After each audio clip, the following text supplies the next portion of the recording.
Captain stood on the bridge of the starship Indomitable, watching the endless stars through the main viewing screen.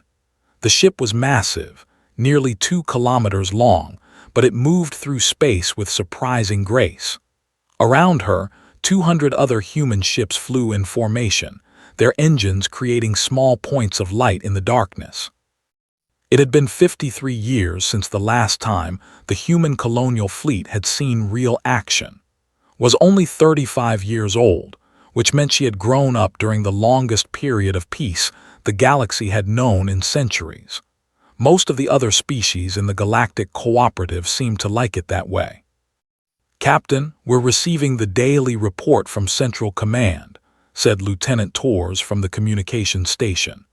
His voice carried the slight accent of someone born on one of the outer colonies. "Put it through, Lieutenant." The holographic display showed Admiral, a stern woman in her 60s who commanded the entire human fleet. Her dark eyes looked tired, but her voice was steady as always. "Good morning, Fleet 7. Another quiet day in the outer spiral territories. Continue standard patrol routes. The Council wants us to maintain our current distance from the main shipping lanes." The Admiral paused and caught something in her expression. Some of the newer species are still nervous about having humans too close to their trade routes. Nodded to herself. This was nothing new. Even after 237 years as members of the Galactic Cooperative, humans were still treated like dangerous animals. Not that the other species were wrong to be cautious. Earth was classified as a Class 12, the highest rating possible. Most aliens couldn't even visit their home planet without dying within hours. The thing that made humans different wasn't just that they came from a dangerous world. Lots of species did. The difference was that humans had not just survived on there, they had thrived. They had fought their way to the top of the food chain, then kept fighting each other for thousands of years. When they finally reached space, they brought all that experience with them. "Any word on the situation in the sector?" asked. "Nothing new. 3 more colonies went silent last week, but long-range sensors show no signs of battle damage. The Council thinks it's just communication equipment failures." Admiral's expression suggested she didn't believe that explanation. "Keep monitoring the border regions. If anything changes, you'll be the first to know." The transmission ended, leaving alone with her thoughts. She walked to the tactical station where Commander Jackson was reviewing sensor data. "What do you think about those missing colonies, Jackson?" The older man looked up from his displays. He had gray hair and the kind of scars that came from fighting in the last big conflict decades ago. "I think communication equipment doesn't fail on 3 different planets in the same week, Captain. Not without help." Agreed, but there wasn't much they could do about it. The Galactic Council moved slowly, preferring to investigate and debate before taking action. Humans were expected to patrol their assigned areas and wait for orders. The bridge was quiet for several hours, reviewed crew reports and checked on the status of the other ships in her fleet. Everything was running smoothly, just like it had been for years. Sometimes she wondered if they were even needed out here. That thought was interrupted when Lieutenant Torres spoke up from his station. "Captain, I'm picking up something strange on the deep space monitoring array." Moved to look over his shoulder at the display. "What kind of strange?" "It's a signal, but it's coming from way out in the void sector. That should be impossible. Nothing can survive out there." The void sector was a region of space that most species avoided. The gravitational fields were completely chaotic, full of dark matter storms and other dangers that made navigation impossible. Even human ships, which were built to handle much rougher conditions than most alien vessels, stayed away from that area. "Are you sure it's a real signal and not just background radiation?" Torres adjusted his controls, and the speakers filled with a series of beeps and mathematical patterns. "It's definitely artificial, Captain, and it's using a very old format, something that predates most of the current galactic communication standards." Felt a chill run down her spine. How old? I'm not sure, but the computer is having trouble translating it. The mathematical base seems to be different from anything in our databases. Record everything and send a copy to Admiral immediately. Also, transmit the data to the nearest science station. Already on it, Captain. Returned to her command chair, but she couldn't shake the feeling that something important had just happened. The signal continued for another 20 minutes, then stopped as suddenly as it had begun. 3 hours later, Admiral called again. This time her expression was much more serious. We've analyzed your signal. The science teams are very excited and very worried. The Admiral paused. The mathematical sequences match fragments that have been found on archaeological sites across 12 different worlds, sites that are millions of years old. What does that mean? We don't know yet, but the Council is calling an emergency session. Every species is sending their top scientists and military leaders to Central Command. Admiral leaned forward. I want you to move your fleet closer to the border of the Void Sector, but stay at a safe distance. If that signal comes back, I want you ready to investigate. Understood, Admiral. And start preparing your ships for possible combat operations. I have a feeling our quiet patrol days are about to end. The transmission ended, leaving staring at the stars.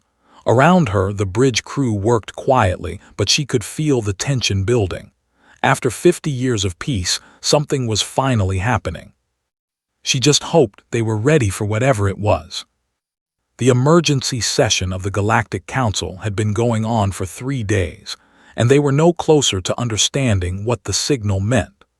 Watched the live feed from her ship as representatives from 847 different species argued in the Great Assembly Hall. Doctor, a tall creature from the hive worlds, was speaking. His translation device gave his words a mechanical tone. The mathematical sequences are clearly artificial, but they follow patterns that none of our current species use. This suggests they are very old, possibly from a civilization that no longer exists. But why would an extinct civilization send a signal now? Asked Ambassador Kai from the Crystal Systems. Her crystalline body sparkled under the assembly lights. And why from the Void Sector, where nothing should be able to survive? Switched off the feed and turned to Commander Jackson. Any luck with our own analysis? Some. Our computers are better at handling unknown data than most of the alien systems. Jackson pulled up a holographic display showing the signal structure. We've broken down most of the mathematical sequences. They're actually star charts, but with a level of precision that's almost impossible to achieve. Star charts of what? That's the interesting part. They show the locations of every major civilization in the galaxy, including some that the Council doesn't know about yet, but they also show something else. Jackson highlighted several sections of the data. There are markers indicating which civilizations no longer exist. Felt her stomach drop. How many?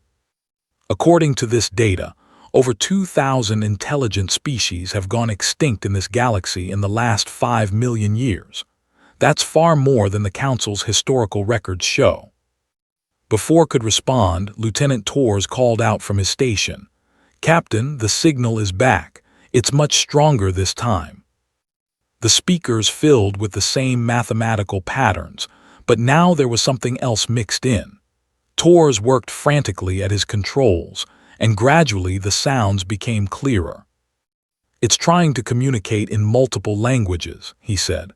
I'm getting fragments in Terran Standard, Hive Speech, Crystal Song, and about 50 other languages I recognize. Move to listen more carefully. Slowly, a message became clear through the static and interference. Warning, they return. The harvest comes, prepare for the end of all things. The message repeated several times, then changed to something that makes blood run cold. Calculating fleet arrival, 6 months, 4 days, 7 hours. Total species count for processing, 847. Estimated useful biomass, 4.7 trillion units. The signal stopped. immediately opened a communication channel to Admiral. "Admiral, did you receive that transmission?" "We got it, and so did everyone else in the galaxy." The Admiral's face was pale. "The Council is in complete chaos. Half the species want to evacuate their home worlds immediately." "What about the other half?" "They're trying to figure out how to surrender to something they don't understand." Couldn't believe what she was hearing. They want to surrender without even knowing what they're facing. Most species in the galaxy have never fought a real war. They joined the cooperative to avoid conflict, not to prepare for it. Admiral looked tired. "The Council is asking all military forces to investigate the source of the signal. They want to send a small diplomatic vessel to make peaceful contact." A diplomatic vessel into the void sector shook her head. "That's suicide." "That's what I told them, which is why I'm ordering you to take 50 ships and investigate the area yourself. Officially, this is a reconnaissance mission. Unofficially, I want you to find out what we're really dealing with." "What about the rest of the human fleet?" Admiral was quiet for a moment. "Start gathering intelligence on every ship in our fleet. I want to know the exact location and combat readiness of every human vessel in the galaxy." "Admiral, that sounds like you're planning for war." "I've been planning for war since the day I took this job. It's what humans do." The Admiral leaned forward. "The galaxy has had peace for 50 years because everyone was afraid to start a fight. But if something is coming that treats entire civilizations as biomass to be processed, then peace won't protect anyone."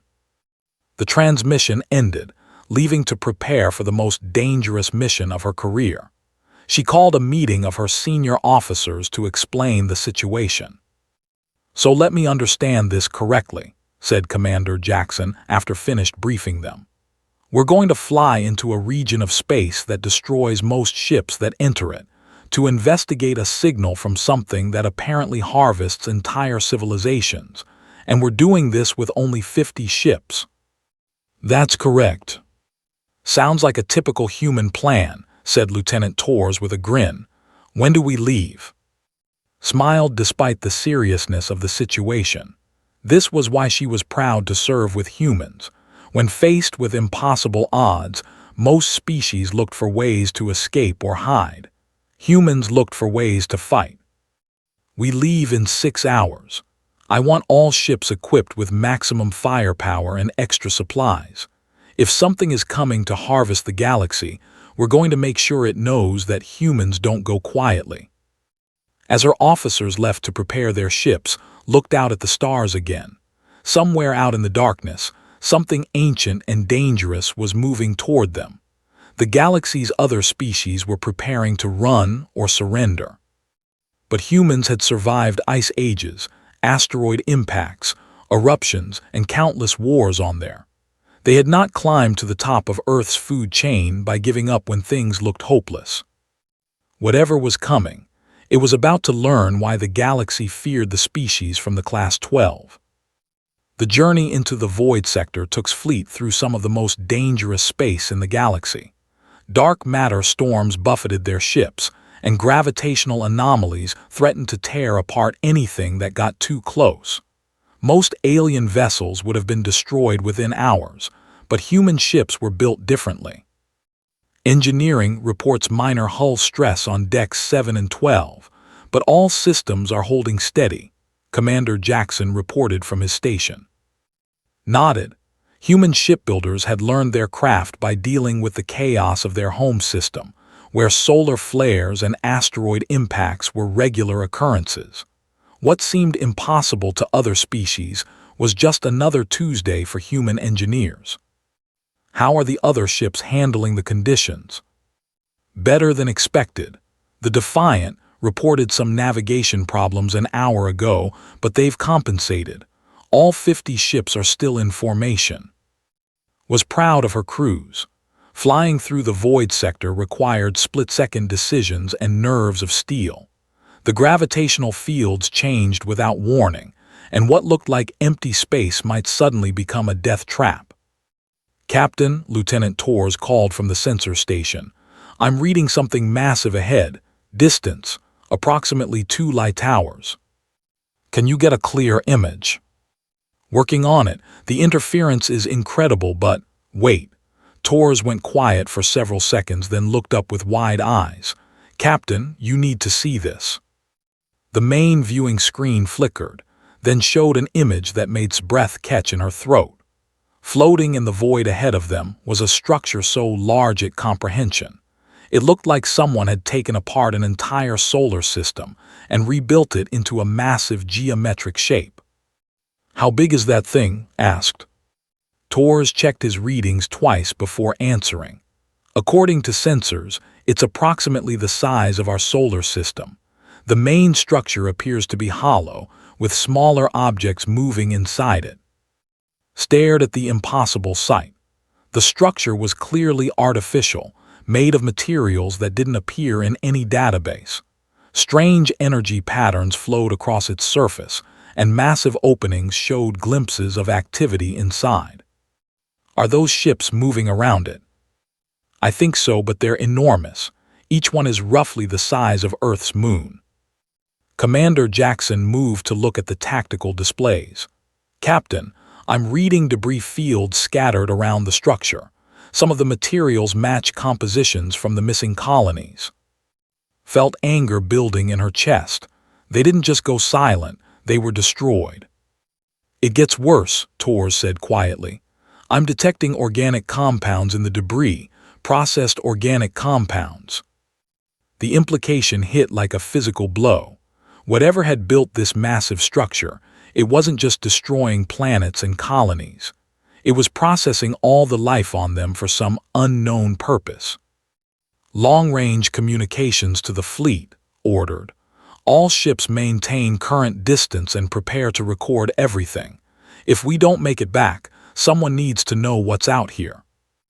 As her fleet moved closer, more details became visible. The structure was covered in what looked like mining equipment, but on a scale that could strip entire continents. Massive processing facilities extended from the main body like the arms of some giant mechanical spider. Captain, we're receiving a transmission, Torres reported. From where? The structure, it's scanning us. Felt ice in her veins, put it through. The voice that came through the speakers was unlike anything had ever heard. It sounded mechanical, but with an intelligence behind it that was ancient and vast. Unknown vessels, you are entering a restricted processing zone. Your technology is primitive, but your biological signatures are unusual. Please maintain position for analysis. Looked at her crew. Unknown entity, this is captain of the human colonial fleet. Identify yourself and explain the destruction of the colonies in this sector. There was a pause before the voice responded. I am designated Architect Prime of Harvest Fleet 779. The processing of local biomass is proceeding according to standard protocols. Your species designation is unknown. Please provide biological samples for classification. His hands clenched into fists. Biological samples. You're talking about murdering entire civilizations. Murder is an incorrect term. We process biological matter for optimal utilization. All species in this galaxy will be processed according to their individual characteristics. This is the natural order. Natural order could barely control her anger. How many civilizations have you destroyed? Across all galaxies, we have successfully processed 2,847,312 unique species. This galaxy contains an estimated 847 species suitable for processing. Work will be completed within 18 standard cycles. Felt the blood drain from her face. This thing was talking about the complete extinction of every intelligent life form in their galaxy, as if it were a construction project. Your species appears particularly aggressive, Architect Prime continued. This is unusual. Most species submit to processing once they understand the futility of resistance. You will make an interesting study. Study this, snarled and opened fire. The Indomitable's weapons systems unleashed everything they had. Nuclear missiles, particle beams, and kinetic projectiles streaked toward the massive structure. The other human ships joined the attack, concentrating their fire on what appeared to be communication arrays. The weapons had no visible effect on the main structure, but they destroyed several of the smaller craft. Immediately, alarms began sounding throughout the architect construct. "Fascinating," came the mechanical voice. "You attacked despite impossible odds. This confirms our preliminary assessment. Your species will require special handling during processing." Opened communications to her fleet. "All ships, emergency withdrawal, maximum speed back to the border." As the human ships turned to flee, saw dozens of the moon-sized vessels beginning to move. They were slow, but their size was terrifying. Each one could probably destroy an entire planet. "They're not following us," Jackson reported as they reached the edge of the void sector. "They don't need to," replied grimly. "They know where we come from." Immediately transmitted everything they had recorded to Admiral and the Galactic Council. The response came back within hours. "The Council is in complete panic," Admiral reported. "Most species are beginning evacuation procedures. A few are trying to send surrender messages to the void sector." "And what are we doing?" Admiral's expression was grim but determined. "We're doing what humans do best. We're preparing for war." Had seen the Galactic Council in crisis before, but nothing like this. The Great Assembly Hall was filled with the sounds of panic as representatives from hundreds of species argued, pleaded, and demanded answers that no one had. The Hive Queen's representative was speaking through multiple voices at once, creating an eerie harmony. "Our calculations show that evacuation of all our core worlds would take 15 years. The architects will arrive in less than 6 months." "Then we must negotiate," insisted Ambassador Ka, her crystalline body flickering with stress patterns. "Perhaps we can offer them uninhabited worlds in exchange for our populated systems." Watched from the human delegation section, feeling sick to her stomach. These beings were talking about giving up entire planets to creatures that had openly admitted to processing billions of intelligent beings. Admiral stood up from the human section. "With respect to my fellow council members, you're missing the point. These architects don't want to negotiate. They want to harvest every living thing in the galaxy." "But surely there must be some way to reach an understanding," said Speaker from the Peaceful Collective.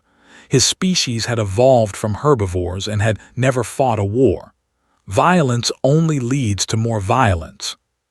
"Sometimes violence is the only language a predator understands," Admiral replied coldly. "And make no mistake, these architects are the ultimate predators." Stood to address the assembly. "I've seen their construct.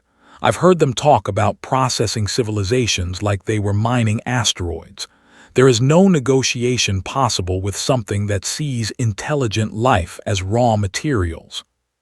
"Then what do you propose?" asked the Hive Queen's representative.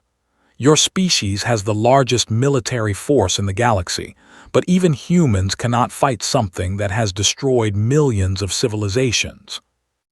Looked around the assembly hall at the hundreds of species present. Some were tall, some were small. Some breathed oxygen, others required different atmospheric mixes. Some communicated through sound, others through light or electrical fields. But they all shared one thing: they were all products of worlds much safer than Earth. "You're right that we can't fight them the way you would fight them," said. "But humans don't fight fair. We fight to win." Admiral activated a holographic display that showed the current positions of human ships throughout the galaxy. "For the past week, we have been implementing the doctrine. Every human vessel, station, and colony is being mobilized for total war." The display changed to show massive industrial complexes that had been hidden throughout human space. Shipyards that the galaxy thought were abandoned were producing vessels at an incredible rate. "How is this possible?" asked Ambassador Ka. Our intelligence showed that humanity maintained only minimal military forces. That's what we wanted you to think, Admiral replied. Every human civilian transport has military-grade engines and hidden weapons. Every mining station can be converted to a weapons factory within days. Every colony has underground bunkers and defensive systems. Added, my species learned a long time ago that peace is temporary, but preparation is permanent. The assembly erupted in surprised murmurs. Many species looked shocked, some looked impressed, and a few looked frightened. But why hide this from your allies? Demanded Speaker. Because allies can become enemies, Admiral said simply. But also because we hoped we would never need to use these capabilities. We preferred to let the galaxy think of us as simple patrol forces. Pulled up another display showing the current human fleet strength. As of today, we have over 5,000 combat vessels ready for action. Each one is designed to operate in conditions that would destroy most alien ships. 5,000 ships against a force that destroyed millions of civilizations. The Hive Queen's representative sounded skeptical. Not just ships, Admiral corrected. 5,000 ships crewed by humans, beings who evolved on a world where the weather can kill you, the plants can poison you, and the animals spend their entire lives trying to eat each other. Remembered her childhood on Earth, where children learned to identify dangerous creatures before they could read, where camping meant preparing for attacks by predators that could smell fear, where severe weather was so common that most humans didn't even notice storms that would terrify other species. Every human crew member has spent their entire life dealing with deadly situations, continued. We don't panic when things go wrong. We get creative. The display changed again to show weapon systems that made many of the alien representatives step back in alarm. Kinetic kill vehicles that could punch through a planet's crust. Nuclear warheads that could sterilize continents. Experimental weapons based on principles that most peaceful species had never considered. These are the tools of genocide, whispered Speaker. No, Admiral said firmly. These are the tools of survival. The architects want to commit genocide. We intend to prevent it. Watched as the various species representatives talked among themselves in dozens of different languages. The fear in the room was obvious, but there was something else now, hope. What do you need from us? Asked the Hive Queen's representative finally. Stay out of our way, Admiral said bluntly. Evacuate your non-essential populations if you want, but don't interfere with human military operations. And whatever you do, don't try to surrender to the architects. It will only make our job harder. Added, and trust us. Humans have been fighting impossible odds since we learned to make fire. We've survived ice ages, supervolcano eruptions, and asteroid impacts. We've been extinct multiple times and kept coming back. But never against anything like this, protested Ambassador Ka. Smiled grimly. No, but the thing about humans is that we get better at fighting when the enemy gets worse. The architects think they're dealing with just another species that will submit to processing. They're about to learn what happens when you threaten a species that considers extinction just another challenge to overcome. As the assembly broke up, notice that many of the alien representatives were looking at the humans differently. There was still fear there, but also something that hadn't been present before, respect. Admiral walked over too. The fleet is almost ready. How long do you think we have before the architects arrive? Thought about the massive structure they had seen and the moon-sized ships beginning to move. Based on their size and the distance they need to travel, I estimate 4 months. Good, that gives us time to implement the final phases of preparation. Which are? Admiral's smile was cold and predatory. Teaching these architects why you should never threaten a species that evolved from apex predators on the galaxy's most dangerous world. The architect fleet emerged from hyperspace at the edge of the galaxy like a swarm of mechanical locusts. watched from the bridge of the Indomitable as her sensors counted the enemy vessels. 2,000 ships, each the size of a moon, moving in perfect formation toward the inhabited systems. "Final count confirmed," reported Lieutenant Torres. 2,047 enemy vessels. The main construct is approximately 10 times larger than our initial readings suggested. Nodded grimly. The massive harvesting ship was even more terrifying than she remembered. It looked like a metal planet bristling with processing equipment and weapons systems. Around it, the smaller ships moved like escort vessels, but each one could probably destroy an entire planet. "Admiral is signaling all human vessels," Torres continued. "Operation is now in effect. Open the communications channel to address her crew. All hands, this is the captain. In a few minutes, we're going to engage an enemy that has destroyed millions of civilizations. They expect us to panic, retreat, or surrender like every other species they've faced." She paused, looking around the bridge at her crew's determined faces. They're about to learn why that's not going to happen. The human fleet had spent the last 4 months preparing for this moment. 5,000 ships positioned throughout the system, but not in the traditional defensive formations that other species would use. Instead, they were hidden in asteroid fields, behind planetary rings, and even inside the coronas of stars. "Enemy fleet is spreading out to begin orbital bombardment of the third planet," reported Commander Jackson. "They're not even scanning for defensive forces." Wasn't surprised. According to their intelligence, the architects had never faced organized resistance. Most civilizations either surrendered immediately or were overwhelmed so quickly that they couldn't mount an effective defense. "All ships execute Phase 1, ordered."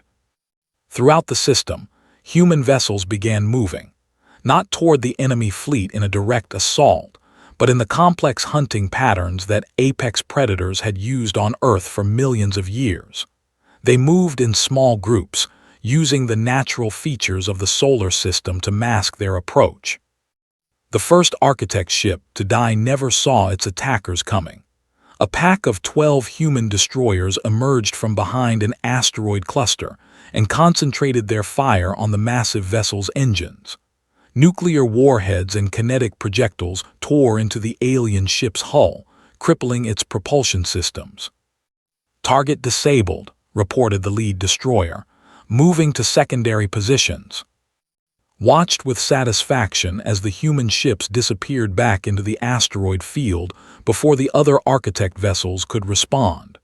This was how humans fought: strike fast, hit hard, then vanish before the enemy could retaliate. The architect response was swift but predictable. They sent 50 ships to investigate the asteroid field, scanning for the attackers with sophisticated sensor arrays. They found nothing but empty space and chunks of rock. "Architect Prime is transmitting," Torres reported. Nodded, "Put it through." The mechanical voice filled the bridge, sounding confused for the first time. "Unknown vessels, your resistance is futile. No species has ever successfully opposed the harvest. Submit to processing and your deaths will be efficient." Opened a channel to broadcast her response to both her fleet and the architect's ships. "This is Captain of the Human Colonial Fleet. We have a counter-proposal. Leave our galaxy immediately and we'll let you live." There was a long silence before Architect Prime responded. "Your offer is illogical. Our fleet vastly outnumbers your forces. Your technology is primitive compared to our capabilities." "You're right about the numbers," admitted, "but you've made one critical error in your calculations." "Explain." Smiled coldly. "You're not fighting a civilization that builds pretty cities and hopes for peace. You're fighting a species that crawled out of hell and made it our home." She closed the channel and ordered Phase 2. The real battle began when human ships emerged from stellar coronas where no sane pilot would dare to fly. The superheated plasma that would vaporize most vessels was just another environment that human engineers had learned to navigate. 50 ships burst out of the star's atmosphere like demons emerging from fire, their hulls glowing white-hot but their weapons systems fully operational. The architects had never faced an enemy that used stars as hiding places. Their formation broke apart in confusion as nuclear fire erupted around them. Human ships swarmed through their ranks like wolves attacking a herd, targeting specific systems with surgical precision. Enemy command ship is attempting to retreat to the main construct, Jackson reported. Not today, replied. All ships execute Hail Mary protocol. This was the most dangerous part of the human battle plan. Instead of retreating when the enemy regrouped, the human fleet charged directly toward the massive architect construct. It was suicide by any conventional military standard, but humans had never been conventional. As they approached the construct, could see its defensive systems powering up. Energy weapons that could destroy entire fleets began charging for firing. The architects clearly expected the human ships to either retreat or be vaporized. They didn't expect humans to ram their ships into the construct's weapon systems. "This is Captain of the Defiant," came a transmission. "We're going in. Tell my family I died protecting the galaxy." Watched in grim admiration as the Defiant and 12 other ships accelerated to maximum velocity and crashed directly into the construct's main weapons array. The explosions were visible from across the system as human vessels sacrificed themselves to cripple the enemy's ability to fight back. "Main weapons offline," Tors reported. "The construct is defenseless." Opened communications to Admiral. "Admiral, the target is ready for Phase 3. Confirmed, all ships execute Solar Lance." This was humanity's secret weapon, developed during the months of preparation. Instead of trying to destroy the massive construct through conventional weapons, they were going to use the solar system's own star against it. 1,000 human ships formed a precise formation around the construct, each one equipped with gravitational manipulation devices. Working together, they began to alter the star's magnetic field, causing massive solar flares to erupt in a directed beam toward the architect vessel. The construct tried to escape, but human ships harassed its engines, preventing it from reaching safe distance. When the solar lance struck, the massive vessel was engulfed in stellar fire. Its hull, designed to withstand the cold of deep space, melted like wax in the incredible heat. Watched as the largest artificial structure in galactic history was reduced to molten slag in less than 10 minutes. Around it, the surviving architect ships tried to flee, but human vessels pursued them with relentless efficiency. "Architect Prime is transmitting again," Tors reported. "Put it through." The mechanical voice now carried something had never heard before: fear. "This is impossible. No species resists the harvest. No species has ever defeated an architect fleet." "That's because you've never met humans before," replied. "We're the species that looked at a world trying to kill us and decided to make it our home. We're the species that turned predators into pets and disasters into inconveniences. We offer terms of surrender," Architect Prime said desperately. "The terms are simple," said coldly. "You will leave this galaxy and never return. You will send word to every other architect fleet that this galaxy is under human protection, and you will remember that there are some species in the universe that don't go quietly into the night." The surviving architect ships, less than 100 out of the original 2,000, began their retreat toward the galactic rim. Watched them go with satisfaction, but also with a warning message transmitted on all frequencies. "This is Admiral of the Human Colonial Fleet, broadcasting to all species in the galaxy. The architect threat has been eliminated. Any future threats to member species of the Galactic Cooperative will be met with the full force of the human military." She paused, then added, "We return now to our regular patrols. The galaxy is safe."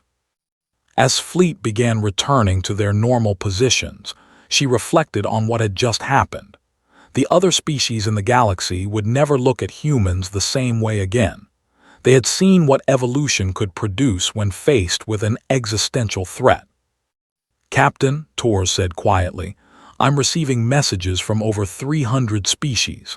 They all want to thank us for saving the galaxy." Nodded but felt no satisfaction. This victory had come at a cost: 47 human ships destroyed and over 15,000 crew members killed. They had won, but the price of protecting the galaxy was always paid in human blood. "Send a message to all human families who lost someone today," ordered. "Tell them their loved ones died protecting 847 species and trillions of innocent lives. Tell them the galaxy will remember." As the Indomitable set course for home, looked out at the stars and thought about the future. The galaxy was safe for now, but there were other threats out there in the darkness between galaxies. When they came, humanity would be ready. After all, that's what apex predators did. They protected their territory and everything in it.